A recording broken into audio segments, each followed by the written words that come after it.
Hey everyone. So, with Ramadan shortly upon us, I suppose many of us or many of you are thinking or wondering whether or not you can run or train or do any kind of exercise during Ramadan. And the short answer to that is yes, you absolutely can. Let's talk about how I did it. So, I can only speak from experience. I haven't been a runner for very long, probably a year and a half. So about a year ago, when it was my first Ramadan, I was actually only running for about 5-6 months by that time. And I asked the same question, can I run during Ramadan? And I realized that with many of my long runs, which is about 21 Ks, obviously there are longer ones, but many of them are like 21 Ks on a weekend, Saturday or Sunday, where I'm not training for any specific race. So 21K would be like the maximum I would do when there isn't something specific that I'm training towards. And on many of those, I would maybe have like one gel with me. Many times, depending on how hot it is outside,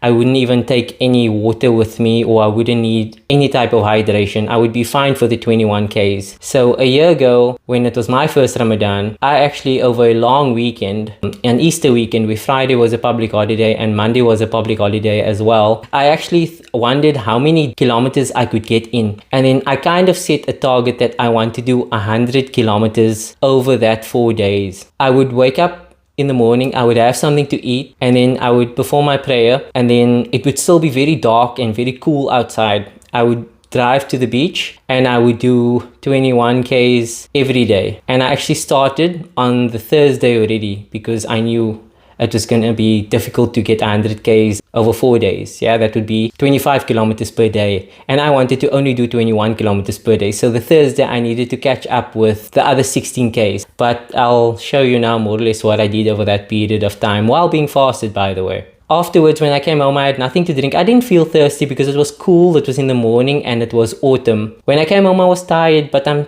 tired anytime I go do a 21K. So I rested, I had a nice nap. And when I woke up from my nap, I felt recovered and recouped. And I wouldn't be hungry or thirsty for the rest of the day until the evening. And I did that across 5 days, or you can say 4, because the Thursday I did it after work. So I was about to break fast anyway. So that was slightly different.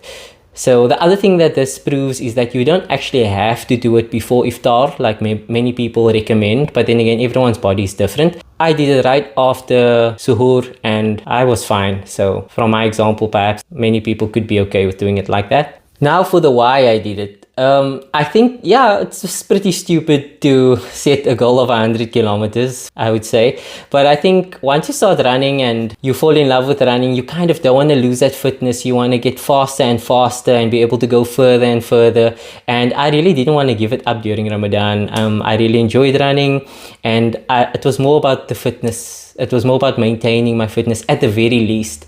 And because I had those public holidays, I didn't have to go to work that weekend or for those 4 days. I thought I'm going to try something and just see how it goes. And I'm glad because I learned so much from it. I mean, I can make this video and inform others on how it goes when you try to train in Ramadan. So the question I would ask you, because you're watching this video, is why do you want to train in Ramadan? What is the reason for your training in Ramadan? You can go 2 weeks without training, without really losing much fitness. So it's not like you're going to go to day 0 again. So it won't be like you're starting over. So maybe in the first week, you can train a little bit, and in the last week, you can train a little bit.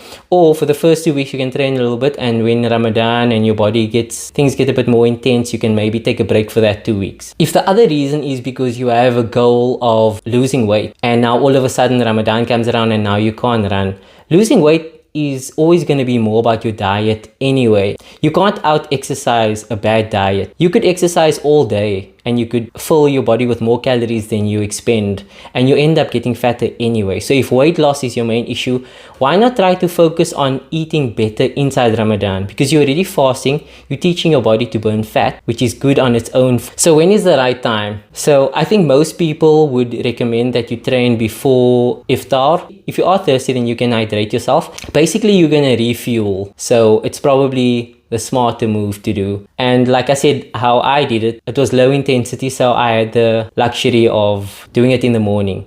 And it was cool. You just wake up, so you're full of energy. You know, for me, that was the best time of the day to do it. But it depends on your schedule, and it depends on how you feel. I mean, whatever works for you, basically. So now the next question is, should you do it? even though you can do something doesn't mean you have to do it. So I mean, if you think about Ramadan and how we should be spending our time, and if you are running, as long as you are fasting the whole day, you are making all of your prayers, you're making time for the Quran because it is the month of the Quran, you are still prioritizing Ramadan and the month, like going to Taraweeh, for example. You're not skipping out on things like that. Remember, after all, it's not just another month in the life of a Muslim. Ramadan is not just another month. It's a special month, so we should treat it that way. Keeping fit and looking after your body, you could be rewarded for that as well if you think about it like that. Also, running while fasted also produces better mitochondria stimulation. There's a lot better fat burning potential when you're running fasted, and also more importantly, you'll have improved discipline. I mean,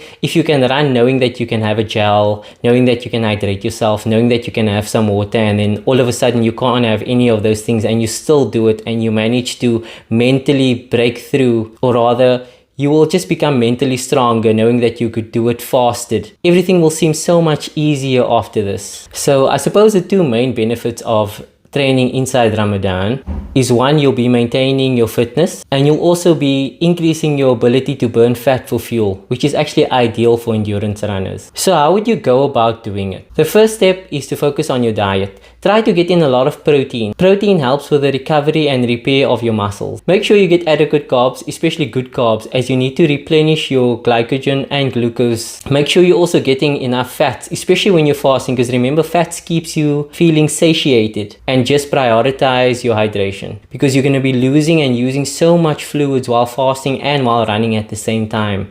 So try to get all of your electrolytes in, your sodium, your potassium, and your magnesium especially. So drink that during Taraweeh. Try running at an aerobic pace. When we run at these speeds or these paces, we're primarily burning fat, which is exactly what you want to do. Because you're going to be doing so many of your runs at the easy pace, try to focus on your technique, because you're going to have the time to think. If you want to add some high intensity exercises into your workout, then perhaps finish off with some strides. Otherwise, maybe finish off by doing some strength training. When you do go out running, maybe try to keep it less than an hour. Most of the research shows that you have about an hour and a half's worth of glycogen storage, but even that is not an exact science. Different people will be able to run different paces for different lengths of time. Keeping it less than an hour is just playing it safe. So when would I do it? I would do it in the morning. That's when I would do it. And when I'm at work and I can't do it that early, then perhaps just before iftar, and I would only do it for half an hour. But if I'm going to do it over the weekend, like a long run, then I would do it early in the morning, because I'm going to have the entire day to rest, because I don't have work to go to. But it all depends on your schedule and how you feel. Perhaps save the high intensity stuff for before iftar, because you're about to replenish and, give your body all the nutrients that it requires. So how do you know when to stop training during Ramadan? If you feel like you're not recovering properly, or you're getting a muscle strain, or you feel like you're overdoing it and you're constantly fatigued or lethargic, then perhaps give it a break, maybe for a week or two, or maybe just stop altogether and restart after Ramadan. Remember, some time can go by without you losing much fitness. So the warning signs that you should stop is, you're not recovering fast enough, you feel like you have some minor injuries or niggles, you're always feeling thirsty, and you feel lethargic and run down all the time. Most importantly, I think you need to listen to your body and see how you feel, because everyone's different. So this is just my personal experience, but someone else could have run further for longer, someone shorter, someone could have stopped. Some people don't do it at all, some people can't do it. It all depends on what your body's capable of. If you trained during Ramadan and you had the best time of doing it, what you ate, what you prioritized with regards to your diet, the length that you ran, where you ran, how you went about it, drop a comment down below so other people can also learn. And if you benefited from this video, then perhaps give it a like and maybe subscribe, because I will be making more content on running and my journey with running. Thanks. Cheers, guys.